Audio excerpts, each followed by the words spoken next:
Hello hi welcome नमस्ते, मेरा नाम है ऋतिक और आज हम फिर से बात करने वाले हैं एक और इंटरेस्टिंग कंसेप्ट के ऊपर, एक और इंटरेस्टिंग टॉपिक के ऊपर। तो ये वीडियो उन बच्चों के लिए मोस्ट इंपॉर्टेंट है जिनका बिजनेस मैथमेटिक्स का एग्जाम होने वाला है, चाहे वो बीकॉम प्रोग्राम में है चाहे वो ऑनर्स में है, उससे कोई फर्क नहीं पड़ता क्योंकि दोनों ही कोर्सेज में सब्जेक्ट कॉमन है। आई बात समझ में? ऐसे कुछ कंसेप्ट जो दोनों में से किसी एक में आएंगे किसी एक में नहीं आएंगे, उनको मैं वीडियो में पहले ही बता दूंगा। आई बात समझ में? तो चलो फिर शुरू करते हैं एक और इंटरेस्टिंग टॉपिक के साथ। हम पढ़ रहे थे डिफरेंशिएशन, यानी कि सिंपल डिफरेंशिएशन का एक इंपॉर्टेंट कंसेप्ट सक्सेसिव डिफरेंशिएशन के एप्लीकेशन। तो उसी सीरीज को आगे बढ़ाते हुए आज मैं फिर से लेके आया हूं आपके लिए एक और एप्लीकेशन, किसका? सक्सेसिव यानी कि हायर ऑर्डर डिफरेंशिएशन का। तो करें शुरू।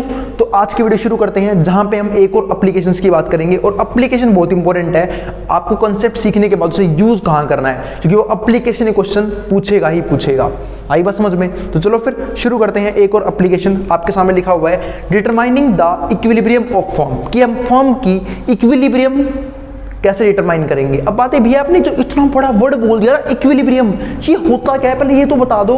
तो मेरे भाई, इक्विलिब्रियम का मतलब होता है वो स्थिति, यानी कि वो स्टेट जहां पे, स्टेट का मतलब ये नहीं राज्य, अरे भाई वो स्टेट मतलब वो स्थिति जहां पे, ठीक है, कंपनी का प्रॉफिट क्या हो, मैक्सिमम हो।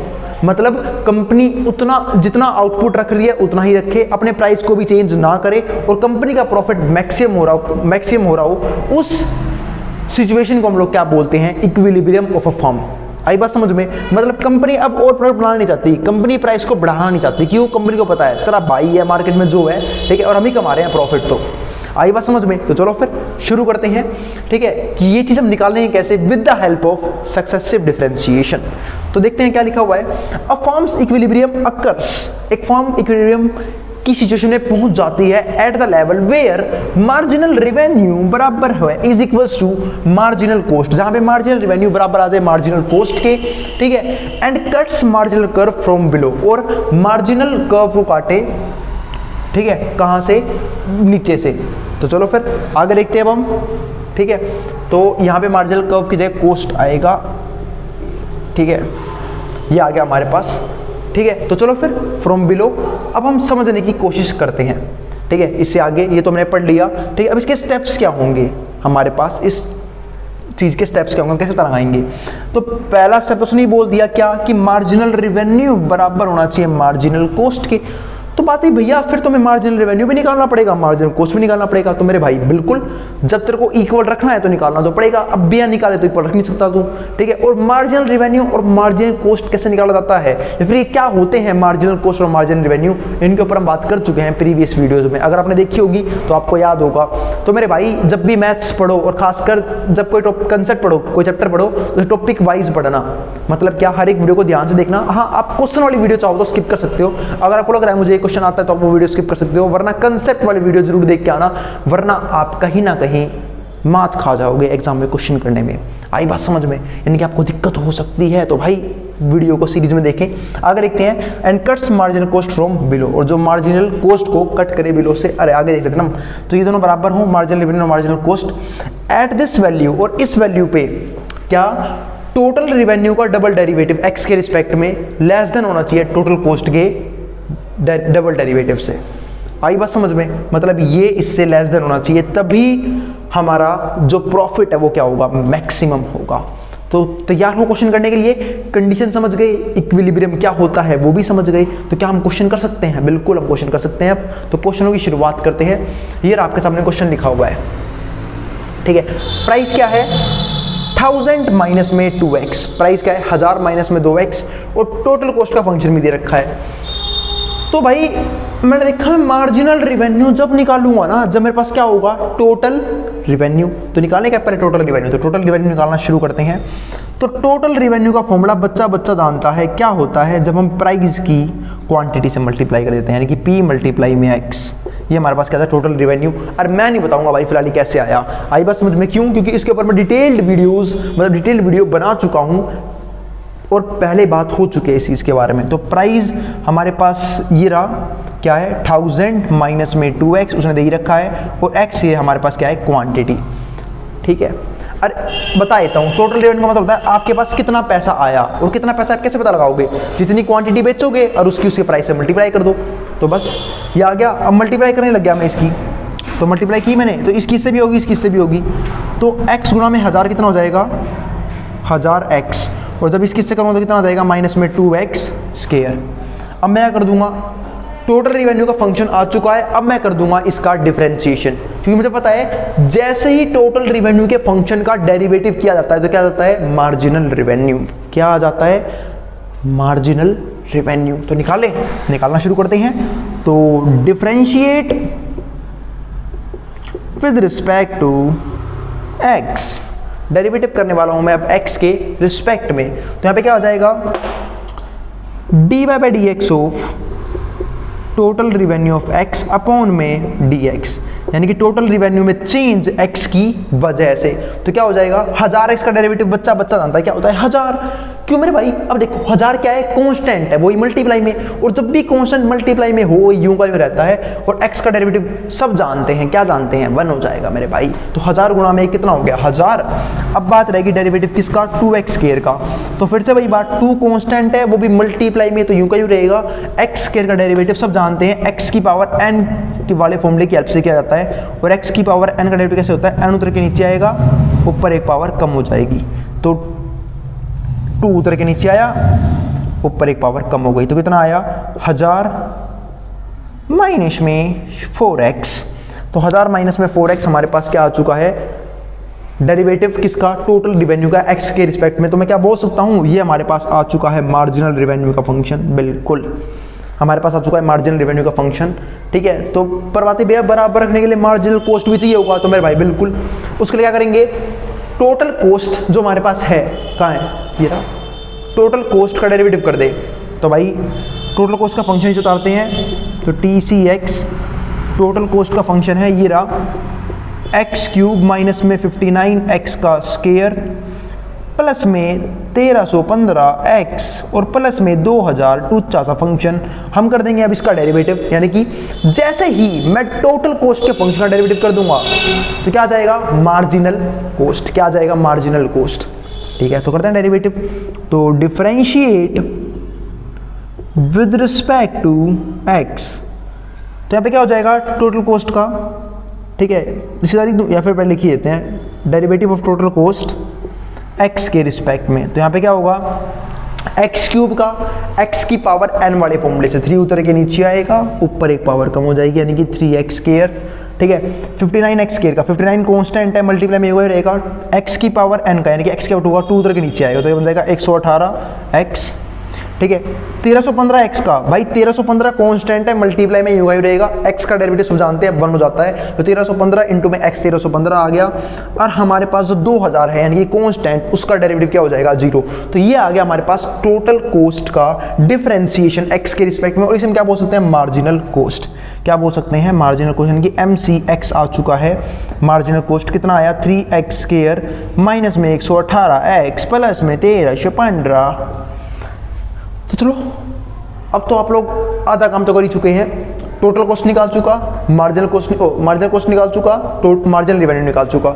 अब हम चलेंगे पहले स्टेप के ऊपर, और पहले स्टेप क्या बोलता है कि भाई तो दोनों को बराबर रख दे, दोनों को बराबर रख दे और यहाँ से x की वैल्यू निकाल ले। तो भाई अब यही करेंगे हम रखेंगे अपना मार्जिनल रिवेन्यू का फंक्शन मार्जिनल कॉस्ट के फंक्शन के बराबर, और मार्जिनल रिवेन्यू का फंक्शन तो वो रहा ऊपर 1000 माइनस में 4x, जल्दी से बराबर रख किसके बराबर रखेगा मार्जिनल कॉस्ट के फंक्शन की, और वो क्या है 3x का स्क्वायर माइनस में 118x प्लस में 1315, ये आ गया। अब जब मैं सोल्व करूंगा इसे, तो सोल्व कैसे करूंगा भाई, सबको वहां भेज दूंगा, तो यहाँ पे हमारे पास क्या है 3x स्क्वायर, ठीक है, माइनस में 118x प्लस में 1315, ये है, सबको वहां भेज दूंगा, 4x वहां जाके प्लस का हो गया, और ये 1000 वहां जाके माइनस का हो गया, ये आ गया। और जब मैं सोल्व करने गया तो 3x स्क्वायर, ठीक है, यूं का यूं रहेगा का यहाँ पे, और सुन लो ये बराबर आ गया 0 के, माइनस का 118x प्लस में 4x क्या रह गया माइनस का 114, यानी कि 114x, और 1315 में 1000 का कितना बच गया 315 बराबर आ गया 0 के। कुछ कॉमन आ रहा है क्या, तो बिल्कुल 3 कॉमन आ रहा है, क्योंकि कॉमन हमेशा वो चीज आएगी जो सबके पास हो, तो इन सब में से एक चीज कॉमन है वो है 3। जैसे ही मैं 3 कॉमन लूंगा, यहाँ पे सोल्व करते हैं हम, 3 कॉमन लूंगा तो ये बन जाएगा x स्क्वायर, ठीक है, माइनस में अब देखो 3 से क्या ये डिवाइड हो जाएगा, बिल्कुल हो जाएगा डिवाइड। 9 आएगा हमारा 3 पे, क्योंकि 11 तो आता नहीं है, बच गया 2, और 24 आएगा 8 पे। और भाई डिवाइड करना सबको आता होगा, कर लेना 38, और प्लस में ये हो जाएगा हमारा 315 हो जाएगा, 3 आएगा 1 पे, अब 15 में एक साथ रहेगा तो 0 लगाऊंगा, और 15 आएगा 5 पे, 105 यहाँ पे 0, 3 यहाँ पे क्या है मल्टीप्लाई में, वहाँ जाएगा डिवाइड में, और 0 बाई कुछ भी 0। हमारे पास ये बन गई इक्वेशन, एक्स स्क्वायर माइनस में 38 प्लस में 38x प्लस में 105, ये आ चुका है। अब मैं सोल्व करूंगा, सबको याद होगा ये हमारे पास क्या है क्वाड्रेटिक इक्वेशन, और क्वाड्रेटिक इक्वेशन करने के सोल्व करने के मेथड तो 3 हमने पढ़ रखे हैं वैसे, पर हम ज़्यादातर क्या यूज़ करते हैं मिडिल टर्म स्प्लिट, कि पहले फैक्टराइज हो जाए, और फैक्टराइज हमें करना पड़ेगा मिडिल टर्म स्प्लिट से। अब जिनको ये नहीं पता मिडिल टर्म स्प्लिट क्या होते हैं बताया तो मैंने बताया था पहले भी, कि 2 नंबरों को ऐसे जोड़ना है घटाना है कि वापस तो ये बन जाए, और उन 2 नंबरों की गुणा इसकी और इसकी गुणा के बराबर आना चाहिए। अब इसकी गुणा क्या है 105 गुणा में 1 105। अब मेरे भाई तो 105 का एलसीएम ले ले, 105 का जब तो एलसीएम लेगा तो इसे काट ले, किससे 3 से कट रहा है, 9 आएगा 3 पे, 15 आएगा 5 पे। अब किससे कट रहा है 5 से कट रहा है, 7 पे 7 नंबर मिल गया क्या, तो बिल्कुल भाई 7 5 से 35 और 3, क्योंकि 35 गुना में 3 105 पे जाएगा, और 35 जमा 3 कितना होता है 38। तो बस x square minus 35x minus में 3x प्लस में 105 बराबर है 0 के। इन दोनों में से क्या कॉमन आ रहा है, x कॉमन आ रहा है, क्योंकि कॉमन हमेशा वो चीज़ आएगी जो दोनों के पास हो। तो x कॉमन आ गया, x माइनस 35, यहाँ से कॉमन आ रहा है 3 कॉमन आ रहा है, क्योंकि 3 यहाँ भी है और यहाँ भी है, तो x माइनस 35, क्योंकि माइनस कॉमन लिया तो ये भी नेगेटिव हो जाएगा। और दूसरी बात ये दोनों में सेम बनते हैं। अब पूरे में से x माइनस 35 कॉमन आ गया। उम्मीद है आपको मिडिल टर्म स्प्लिट आती होगी, नहीं आती तो मेरे भाई आपकी मैथ्स कुछ ज़्यादा ही चरम लेवल पे है, ठीक है। तो फैक्टराइज कर दिया। अब देखो 2 चीज़ों की मल्टीप्लाई 0 है, और 2 चीज़ों की मल्टीप्लाई 0 जब ही आ सकती है जब या तो ये 0 के बराबर हो या फिर ये 0 के बराबर हो। तो एक बार तो x माइनस 35 बराबर है 0 के, और एक बार x माइनस 3 बराबर है 0 के। तो यहाँ से x की वैल्यू क्या आ जाएगी 35, यहाँ से x की वैल्यू क्या आ जाएगी 3। 2 रूट्स निकाल चुका मैं, दोनों वैल्यूज निकाल चुका, ठीक है। अब हमें करना क्या होगा, अब हमें कुछ काम और करने हैं। वो क्या, अब हमें निकालना होगा ये फर्स्ट केस तो हमने कर लिया, हमने अपने एक्स के लिए निकाल लिया। उसने बोल अब यहाँ पे 2 आई है, मुझे कैसे पता कि इस पे मैक्सिमम है इस पे मैक्सिमम है, तो उसमें हेल्प करेगा मेरा ये। अब उसके लिए मुझे करना होगा टोटल रिवेन्यू का अगेन डिफरेंशिएट। एक बार तो डेरिवेटिव मैंने किया था, देखो ये कर रखा। अब मुझे करना पड़ेगा, अब मुझे निकालना होगा d2 TRX अपॉन में dx और d स्क्वायर x, और वो सॉरी dx स्क्वायर, और वो कब आएगा जब मैं करूँगा अगेन डिफरेंशिएट। तो अगेन डिफरेंशिएट कर रहा हूँ मैं, अगेन डिफरेंशिएट टोटल रिवेन्यू का। टोटल रिवेन्यू जब डेरिवेटिव किया था तो ये आया था हमारे पास मार्जिनल रिवेन्यू। अब इसका हम डेरिवेटिव करेंगे तो 1000 तो कांस्टेंट है 0 हो गया, माइनस 4x का कितना हो गया माइनस का 4, ये तो आ गया d2 TRX और dx स्क्वायर। और अब मैं करूँगा अगेन डिफरेंशिएट टोटल कॉस्ट का। टोटल कॉस्ट का डेरिवेटिव पर ये किया था। जब अगेन डिफरेंशिएशन करूँगा मैं, अगेन डिफरेंशिएट और किसका है ये total cost of TC, total cost. तो जब करूँगा तो 3x स्क्वायर है, ऐसा क्या हो जाएगा 2 उतर के नीचे आएगा, ध्यान से देखना 2 उतर के नीचे आएगा कितना हो गया 6x, और ये आ रहा है d2 TCX अपॉन में dx। तो क्या हो जाएगा हमारे पास ये 6x, ठीक है। और माइनस में अब देखो 118x, 118 क्या है कांस्टेंट है, मल्टीप्लाई में कोई रहेगा, x का डेरिवेटिव क्या हो जाएगा 1, तो कितना आ गया माइनस में 118, ठीक है। ये आ गया हमारे पास, यहाँ तक किसी को कोई भी दिक्कत नहीं होनी चाहिए, ठीक है। 6x माइनस में 118। अब कंपेयर करना है इससे और इससे, तो एक बार लेते हैं यहाँ पे कंपेयर करते हैं। अब when x इक्वल्स टू 3, पहले x बराबर 3 रखा मैंने, 3 रखा तो मैंने क्या देखा, ये तो माइनस 4 है, यहाँ पे 3 रखूंगा तो 6 थे, कितना हो जाएगा when x के लिए 3, तो 6 3 हो जाएगा हमारे पास 18, और 18 में से घट के 118 कितना आ गया माइनस का 100। अब सब जानते हैं कि भाई देखो जब यहाँ पे रखूंगा मैं, सोच के देखो जब यहाँ पे 3 रखूंगा x की जगह, पुट x इक्वल्स टू 3, तो 6 इंटू में 3 माइनस में 118, तो ये आ गया 6 18, 18 में से 118 गई कितना बच गया। अब 18 में से 118 घट रहे हैं, तो घटेगा तो 118 में से 18 यानी कि 100, लेकिन साइन रहेगा बड़े वाले का यानी कि नेगेटिव का, तो माइनस 100 आया। अब सब जानते हैं माइनस में जो नंबर बड़ा होता है वो इसलिए में छोटा होता है, जैसे कि अब ये -4 है और ये -100 है, छोटा कौन है ये, ठीक है। तो भाई मैं क्या बोल दूंगा यहाँ पे, इस केस में तो आ गया d2 TCX अपॉन में dx, ठीक है। किससे छोटा आ गया ये छोटा आ गया किससे, इससे d2 TRX अपॉन में dx स्क्वायर, इससे छोटा आ गया। और जब ये छोटा आ गया तो इसे मैं कौन सा केस बोलूँगा, इसे मैं बोलूँगा ये केस हमारा क्या हो जाएगा, गलत। मतलब इस केस में प्रॉफिट मैक्सिमम नहीं है, क्योंकि प्रॉफिट मैक्सिमम होने के लिए क्या दिखाना पड़ता है हमें, ये दिखाना पड़ता है छोटा, और ये तो इसलिए बड़ा आ रहा है इस केस में, और ये दिखाना होता है हमें बड़ा टोटल कॉस्ट, और टोटल कॉस्ट यहाँ पे छोटा आ रहा है। तो मैं अब रखूंगा x की जगह 35, तो x equals to 35 one x is 35, और जब x की जगह 35 रखूंगा तो यहाँ पे क्या आ जाएगा 35 इंटू में 6, 35 इंटू में 6 कर कैलकुलेट करना, ये आएगा 210, 210 में से 118 गई तो 210 माइनस में 118, ये बनेगा आपका 92, 92। अब 92 4 से बड़ा होता है, इसका मतलब अब की बार आया हुआ है ऐसा कि d2 TCX अपॉन में dx, ये बड़ा आ गया किससे, d2 total revenue of x upon में dx केयर से, और जब ये बड़ा आ गया इसका मतलब क्या है, at x equals to 35 profit is maximum, profit is maximum. मतलब जब कंपनी 35 प्रोडक्ट बनाएगी तो उसका प्रॉफिट मैक्सिमम आएगा, और मैक्सिमम रिवेन्यू क्या होगा वो भी निकाल सकते हो आप लोग, ठीक है, सॉरी प्राइस क्या होगा वो भी निकाल सकते हो। तो अगर x 35 है तो प्राइस की वैल्यू हम कहाँ पे निकालेंगे, जहाँ पे प्राइस की वैल्यू दे रखी है।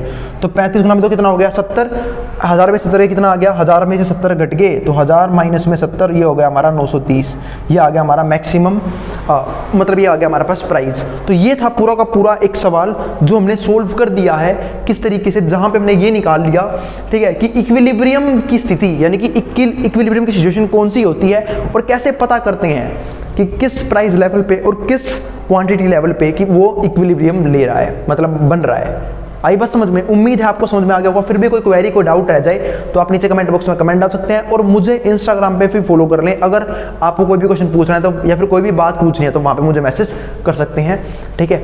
मैं पूरी कोशिश करूँगा उसका रिप्लाई करने की, और कमेंट बॉक्स में कमेंट डाल सकते हैं। और कोई भी सजेशन हो तो भाई आपकी सजेशन बहुत वैल्यूएबल है, आप उसके लिए भी कमेंट बॉक्स को यूज़ कर सकते हैं। मिलते हैं फिर अगली वीडियो में, जिसको जो उतारना है स्क्रीनशॉट लेना ले सकता है, मैं हट रहा हूँ बोर्ड के सामने से। और एप्लीकेशन मोस्ट इंपॉर्टेंट है, स्किप करके मत जाना भाई, फिर प्लीज़ एप्लीकेशन तो बिल्कुल स्किप मत करना, कोई सा भी हो, चाहे वो जो उतारना है वो उतार सकता है, मैं हट रहा हूँ बोर्ड के सामने से।